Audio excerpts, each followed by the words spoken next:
মোচা খাওয়া কতটা উপকার আমরা তো সবাই জানি। মোচার ঘন্ট তো প্রায়ই খাওয়া হয়।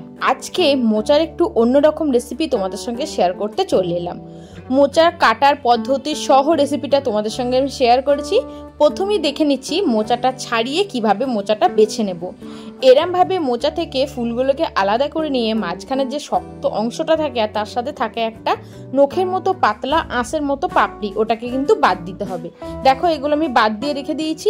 এবার মোচা আমাদের কিন্তু ছাড়ানো হয়ে গেছে। মোচাটাকে ছোট ছোট করে কুচি করে বটিতে কেটে নিচ্ছি। আর একটা বাটির মধ্যে জল নিয়েছি, আর জলের মধ্যে 1 চামচ নুন আর অল্প একটু দিয়েছি তেঁতুল। তেঁতুলটা দিলে কি হয়, আমরা তো জানি কলা, কাঁচকলা বা মোচা এই জাতীয় জিনিস একটু কষ থাকে। তেঁতুলটা দিলে কিন্তু কষটা বেরিয়ে যায়। মোচা কাটা হয়ে গেছে, মোচাটা ওইদিকে 10 মিনিট ভেজানো থাক। আর যে রেসিপিটা বানাচ্ছি তার জন্য দরকার হচ্ছে আলুটাকে এখানে ডুমো ডুমো করে কেটে নেওয়া হচ্ছে। তারপর দেখো একটা প্রেসার কুকারের মধ্যে মোচাটাকে ভালো করে ধুয়ে পরিষ্কার করে নিয়ে মোচাটাকে সেদ্ধ করে নিচ্ছি। তোমরা চাইলে কড়াইও সেদ্ধ করতে পারো। কড়াইয়ে সেদ্ধ করলে কিন্তু একটু সময় লাগে, আর প্রেসার কুকারে সেদ্ধ করলে কিন্তু মোচাটা খুব নরম হয়ে যায়। অল্প একটু নুন আর হলুদ দিয়ে আমি 2টো সিটি দিয়ে নেব। আমি যে রেসিপিটা বানাচ্ছি সেই ক্ষেত্রে কিন্তু মোচাটা একটু নরম হলে রেসিপিটা ভালো হয়। এবার দেখো 2টো সিটি দিয়ে প্রেসার কুকার ঠান্ডা করে খুলে নিয়েছি। জলটা ঝরিয়ে মোচাটাকে ঠান্ডা করে নেব। আর যে রেসিপিটা বানাবো তার জন্য একটা ভাজা মশলা বানিয়ে নিচ্ছি। যেহেতু নিরামিষ রেসিপি, একটু ভাজা মশলা দিলে খেতে ভালো লাগবে। যার মধ্যে দিয়েছি 2টো শুকনো লঙ্কা, 2টো তেজপাতা, দিয়েছি 1 চামচ গোটা জিরে আর 2টো এলাচ। ওটাকে ভালো করে শুকনো করে রোস্ট করে আমি গুঁড়ো করে নিয়েছি। এবার দেখো মোচাটা জল ঝরিয়ে ঠান্ডা করে হাতে করে একটু চটকে নিয়েছি। আর এখানে আমি একটু বেটে নিয়েছি মুসুর ডাল। ডালটা আগে থেকেই ভিজিয়ে রেখেছিলাম, ডালটা দিয়েছি। এই ডালটা না দিয়ে অনেকে বেসন দিয়েও কিন্তু কোপ্তাগুলো বানায়। হ্যাঁ, আমি বানাচ্ছি মোচার কোপ্তা করে আলু দিয়ে তরকারি। এই রেসিপিটা কিন্তু আমার বাড়ির বাচ্চা থেকে বড় সবাই খুব খেতে ভালোবাসে। দেখো এবার এখানে দিয়ে দিয়েছি পরিমাণ মতো নুন, অল্প একটু চিনি, হলুদ গুঁড়ো আর কাশ্মীরি লঙ্কার গুঁড়ো।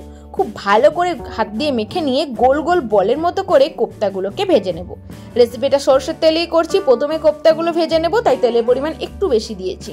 তেল গরম হয়ে গেলে গোল গোল শেপ দিয়ে কিন্তু বড়াগুলোকে ভেজে নিচ্ছি। অনেকে কিন্তু এইভাবে মোচার মুইঠাও বানায়, যেমন আমরা চিতল মাছের মুইঠা খেয়েছি। একটু লম্বা লম্বা শেপ দিয়ে কিন্তু মোচা কোপ্তাগুলো ভেজে নেয়, সেটাকে মুইঠা বলে। সেটাকে আলু দিয়ে তরকারি করে। দেখো বড়াগুলো কিন্তু ভাজা হয়ে গেছে। তরকারি না করে এই বড়াটাও কিন্তু গরম ভাতে খেতে দারুণ লাগে। যে তেলটা ছিল ওই তেলের মধ্যে রাঁধুনি আর 2টো শুকনো লঙ্কা ফোড়ন দিয়েছি। 5 ফোড়ন তো আমরা ব্যবহার করি, এই নিরামিষ রান্নার ক্ষেত্রে একবার রাঁধুনি ফোড়ন দিয়ে দেখো, খেতে কিন্তু দারুণ হয়। আলুটা কেটে রেখেছিলাম, আলুটা এবার তেলের মধ্যে দিয়ে ভেজে নিচ্ছি। আলুটাকে নাড়াচাড়া করে একটু ভেজে নিতে হবে। দিয়েছি অল্প পরিমাণে নুন আর অল্প একটু হলুদ গুঁড়ো দিয়ে দিচ্ছি। আমি সচরাচর আলু খুব একটা বেশি ভাজি না, যেহেতু নিরামিষ রান্না খুব বেশি মশলা পড়বে না, তাই আলুটাকে একটু তেলে ভেজে নিতে হবে, না হলে টেস্ট আসবে না। ঢাকা দিয়ে দিয়ে আলুটাকে একটু লাল লাল করে ভেজে নিয়েছি। এবার বাকি যে মশলাগুলো এগুলো দিয়ে দিচ্ছি। 1/2 চামচ জিরে গুঁড়ো দিয়ে দিলাম, দিয়ে দেবো 1/2 চামচ কাশ্মীরি লঙ্কার গুঁড়ো। কাশ্মীরি লঙ্কার গুঁড়োটা দিলে কিন্তু কালারটা খুব ভালো আসবে। এবার খুব ভালো করে একবার মিশিয়ে নেব। যেহেতু আমি কোনো বাটা মশলা এখানে ইউজ করিনি, তাই গুঁড়ো মশলা দিয়েই বানাচ্ছি। এবার পরিমাণ মতো দিয়ে দিচ্ছি গরম জল। যেহেতু বড়াগুলো দেয়া হবে, জলটা কিন্তু অনেকটাই টেনে নেবে, তাই বুঝে সুঝে কিন্তু জলের পরিমাণটা একটু বেশি দিও। ঢাকা দিয়ে রাখবো যতক্ষণ না পর্যন্ত আলুটা সেদ্ধ হয়ে যাচ্ছে। বেশ কিছুক্ষণ ঢাকা দিয়ে রেখেছিলাম, জলটা আমার একটু কমেও গেছে। আর একটু জল আমি পরে অ্যাড করব।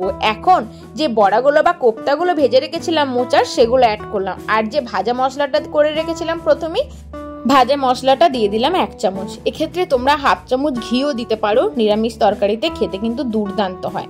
যেহেতু কোপ্তাগুলো দেয়া হলো, গ্রেভি বা ঝোল কিন্তু অনেকটাই টেনে নেবে, তাই আরো 1 কাপ মতো গরম জল এখানে আমি অ্যাড করে দিলাম। ঠান্ডা হয়ে গেলে কিন্তু তরকারিটা অনেকটাই মাখো মাখো হয়ে যাবে, কোপ্তাগুলো অনেকটাই গ্রেভি টেনে নেবে। এবার দেখো যেহেতু জল অ্যাড করলাম, আমার এখানে একটু নুনের প্রয়োজন ছিল, অল্প একটু নুন দিয়ে দিলাম। আর দিয়ে দেবো অল্প একটু চিনি। যে কোনো নিরামিষ রান্না একটু মিষ্টি মিষ্টি ভালো লাগে। খুব ভালো করে মিশিয়ে নিয়ে নামিয়ে নেব।